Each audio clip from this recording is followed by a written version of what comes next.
జై ఎన్టీఆర్. గట్టిగా జై ఎన్టీఆర్. ధన్యవాదాలు మిత్రులారా. ఈనాడు మైత్రివనం చౌరస్తాలో భారతదేశం గర్వించదగ్గ గొప్ప నాయకుడు, తెలుగు జాతికి స్ఫూర్తిని నింపిన, తెలుగు జాతి చేత అన్నా అని పిలిపించుకొని గౌరవం దక్కించుకున్న ఎన్టీఆర్ విగ్రహావిష్కరణ కార్యక్రమానికి సభాధ్యక్షత వహించిన జూబ్లీహిల్స్ శాసనసభ్యులు మిత్రులు నవీన్ యాదవ్ గారు ఈ కార్యక్రమాన్ని ఏర్పాటు చేసి నాతో పాటు ఈ కార్యక్రమంలో తెలంగాణ కాంగ్రెస్ పార్టీ అధ్యక్షులు మిత్రులు మహేష్ కుమార్ గౌడ్ గారిని, సహచర మంత్రివర్గ సభ్యులు తుమ్మల నాగేశ్వరరావు గారిని, హైదరాబాద్ ఇన్ఛార్జ్ మంత్రివర్యులు మిత్రులు పొన్నం ప్రభాకర్ గారిని, మరొక సహచర మంత్రివర్గ సభ్యులు అజరుద్దీన్ గారిని, అదేవిధంగా మేమందరం అభిమానించే నాయకులు మండవ వెంకటేశ్వరరావు గారిని, రాజ్యసభ సభ్యులు అనిల్ కుమార్ యాదవ్ గారిని, మరో రాజ్యసభ సభ్యులు వేం నరేందర్ రెడ్డి గారిని, షేర్లింగంపల్లి శాసనసభ్యులు అరకపూడి గాంధీ గారిని, అదేవిధంగా తెలుగు కాంగ్రెస్ పార్టీ నాయకులు బండి రమేష్ గారిని, అదేవిధంగా నల్గొండ పార్లమెంట్ సభ్యులు మిత్రులు కుందూరు రఘువీర్ గారిని, నాగార్జున సాగర్ శాసనసభ్యులు జయవీర్ గారిని, అదేవిధంగా మన అందరి అభిమాన నాయకుడు ఎన్టీ రామారావు గారి యొక్క కుటుంబ సభ్యులు మిత్రులు రామకృష్ణ గారిని, మోహనకృష్ణ గారిని, ఇతర కుటుంబ సభ్యులను, అదేవిధంగా మిత్రులు మోహన్ బాబు గారి పుత్రుడు మంచు మనోజ్ గారిని, అదేవిధంగా సినిమా దర్శకులను, ఇతర నాయకులను, బోయపాటి శ్రీనివాస్ గారిని,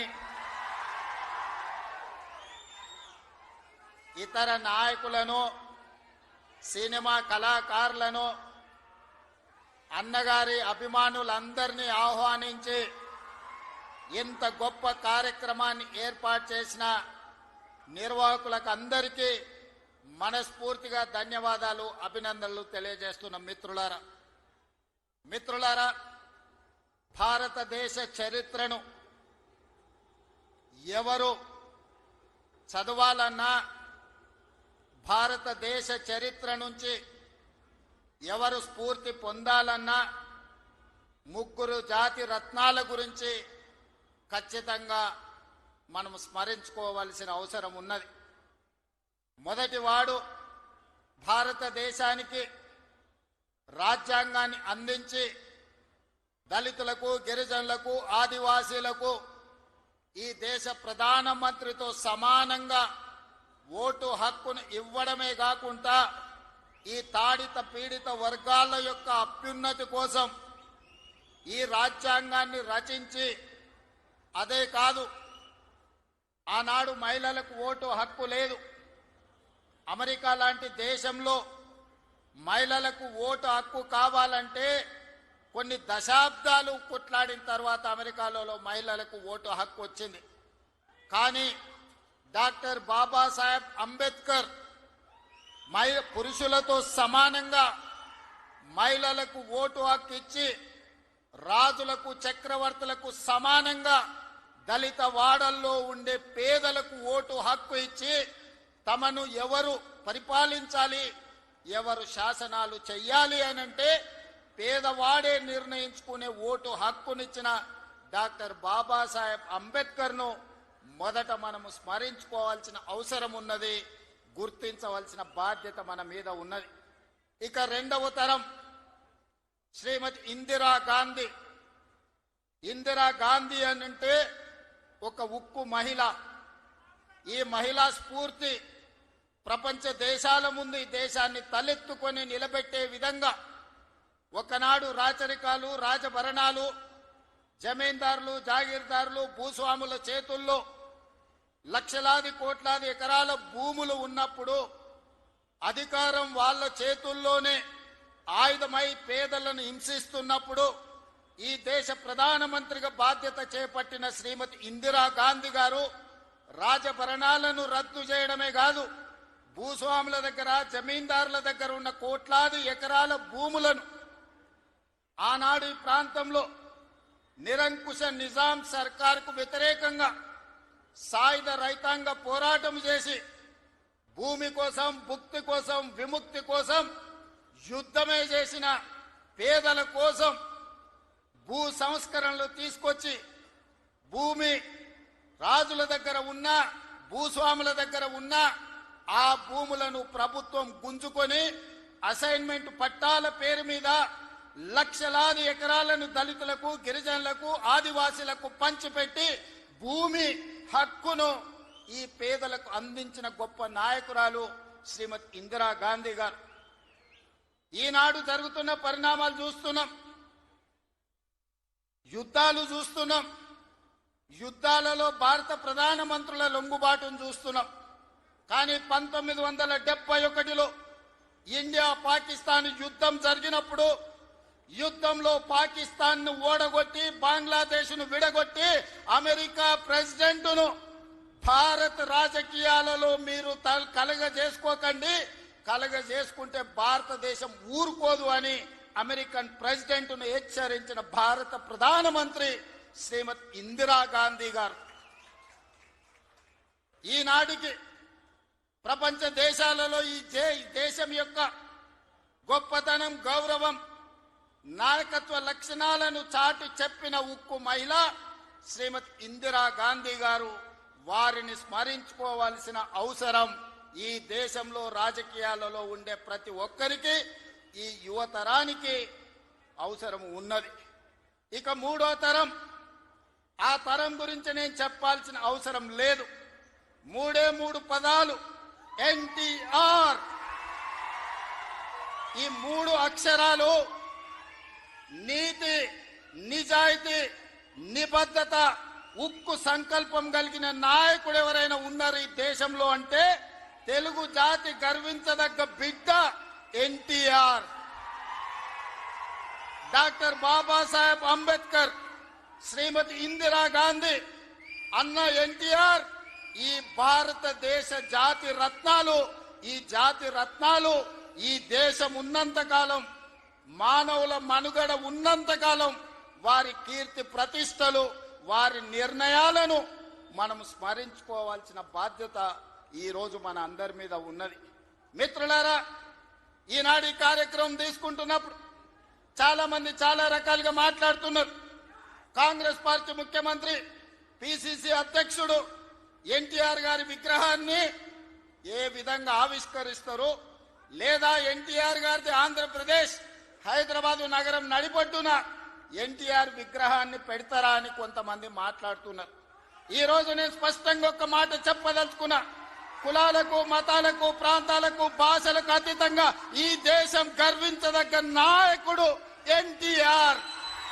ఆ ఎన్టీఆర్ స్ఫూర్తి హైదరాబాదు నగరం నడిపొట్టున వారి స్ఫూర్తితో పరిపాలన అందిస్తున్న మా ప్రభుత్వం అమీర్పేట్ చౌరస్తాలో మైత్రి వనంలో ఈ దారిలో వెళ్లే ప్రతి వాడికి ఒక స్ఫూర్తిని నింపడానికే ఈ రోజు వారి విగ్రహాన్ని ఇక్కడ మేము ఆవిష్కరించుకున్నాం. ఇది విగ్రహం కాదు, ఇది ఒక స్ఫూర్తి, ఇది ఒక గొప్ప అనుభూతి. ఒక ముఖ్యమంత్రిగా ఎన్టీఆర్ విగ్రహాన్ని ఆవిష్కరించడం అంటే నాకు జీవిత కాలం గుర్తుండిపోయే ఒక మధుర సంఘటన.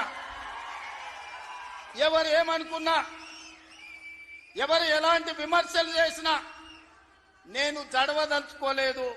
నేను చెప్పదలుచుకున్నా ఆనాడు శ్రీమతి ఇందిరాగాంధీ గారు ఈ తెలంగాణ ప్రాంతం నుంచి ఒక పివి నరసింహారావు గారిని, ఒక మర్రి చెన్నారెడ్డి గారిని, ఒక పి శివశంకర్ గారిని, ఒక వెంకటస్వామి లాంటి నాయకులను అందిస్తే ఈ తెలంగాణ ప్రాంతానికి అన్న ఎన్టీ రామారావు గారు ఓ మండవ, ఓ తుమ్మల నాయకత్వాన్ని తెలంగాణకు అందించిండు.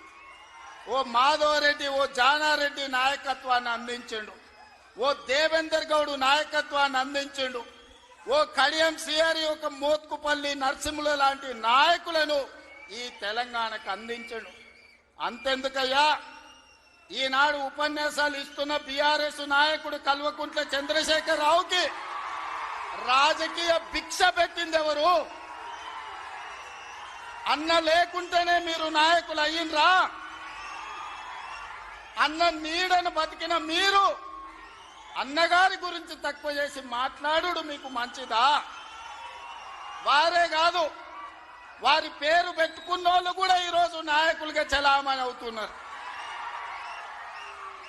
ఆయన ప్రోత్సాహం ఇచ్చి, ఆయన భుజము తట్టి, ఆయన ఒక అవకాశం ఇచ్చిన ఓ తుమ్మల, ఓ మండల, ఓ మండవ, ఓ జానా, ఓ మాధవరెడ్డి, ఓ దేవేందర్ గౌడ్, ఓ కడియం సిఆరి, ఓ మోత్కుపల్లి నరసింహులే కాదు, తెలంగాణలో నాయకత్వాన్ని వహిస్తున్న కల్వకుంట్ల చంద్రశేఖరరావును కూడా ఎన్టీ రామారావు గారికి గుర్తించే రాజకీయ అవకాశాలు కల్పించిన సంగతి ఎవరు మరవద్దు. ఇది చరిత్ర.